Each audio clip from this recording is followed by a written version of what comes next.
So someone has to clean this up at some point. We're on private property, so the landowner is going to have to either clean it up or just leave it, I guess.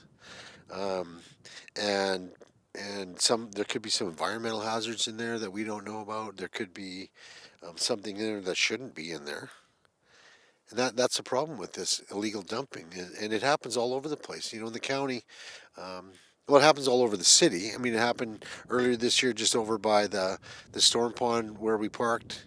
Um, it happens in the county all the time because it's anywhere that's isolated, and people don't feel that they have to follow the law, or people don't really care about anything past the end of their nose. Then they're going to do this, and people just need to understand there's a cost to this.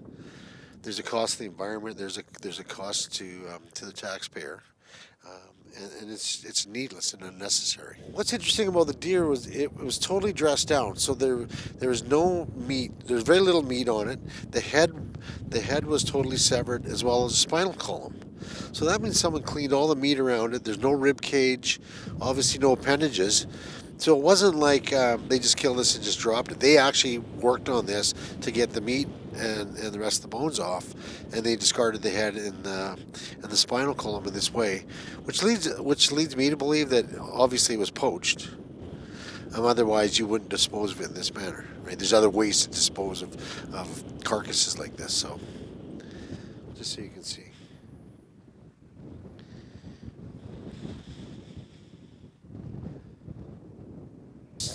Just kind of in that flat spot right there earlier, and obviously another animal has dragged it down. Problem with this too, you don't know if the animal's been diseased. I mean, obviously in nature things are like that are going to happen anyway, but this is a bit different, right? This is killed by a human. Contrary again to that other report was, yeah, it was killed by a human. This wasn't killed by another animal left here.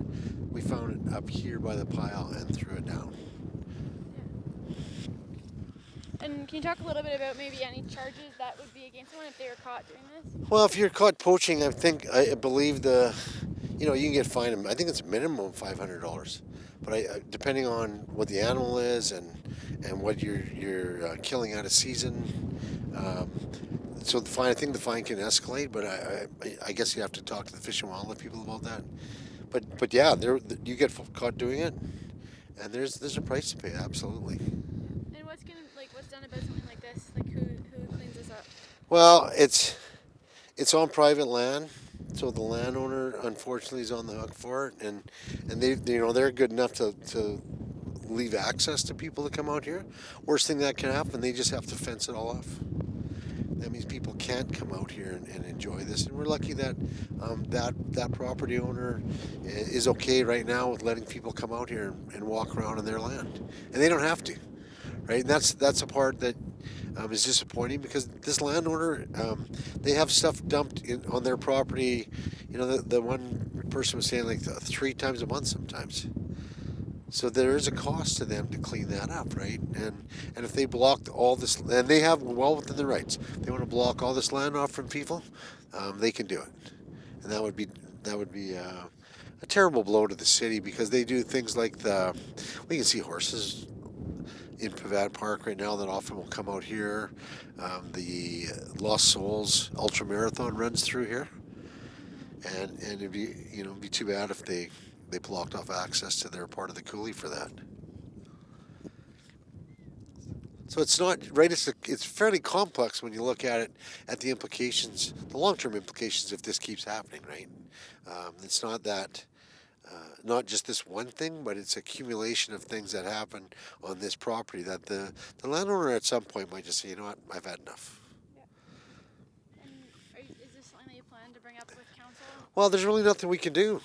Yeah. The unfortunate part is that because it's an isolated spot, it's on private land, and um, and that's the worst part of that. It's an isolated spot. There's other spots in the city too that are isolated. People will dump garbage right out in the open sometimes along the side of the road, and you can't. I don't know. You can't legislate against people that have no regard for other people. Unless you catch them, there's not a lot you can do. In the city, is that like a concern for like pets and stuff too? Like any dangers? Well, there could be, right? So here's the thing. Let's say we came up here and maybe there's some coyotes feeding on that. Right. Well, all of a sudden now we're within, 50 meters of coyotes that are feeding, and what if they all of a sudden they attack the dogs because they want to protect their food source, and things like that, right? And it's not just that. There could be parasites. There could be diseases in that animal. We you don't know. So that's the problem for us too, because we like to walk our dogs out here. There's the part that maybe the landowner's going to close it off to the public, and that would probably be the worst part at all, to not be able to enjoy the coulees. I mean, look at this great view. Like, who wouldn't want to walk around here? That's why you see people riding their horses in Pavan, and you'll see hikers in here and people on bikes, right, mountain bikes.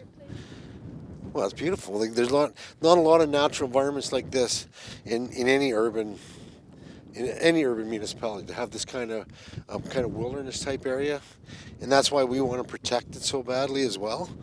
We don't want that.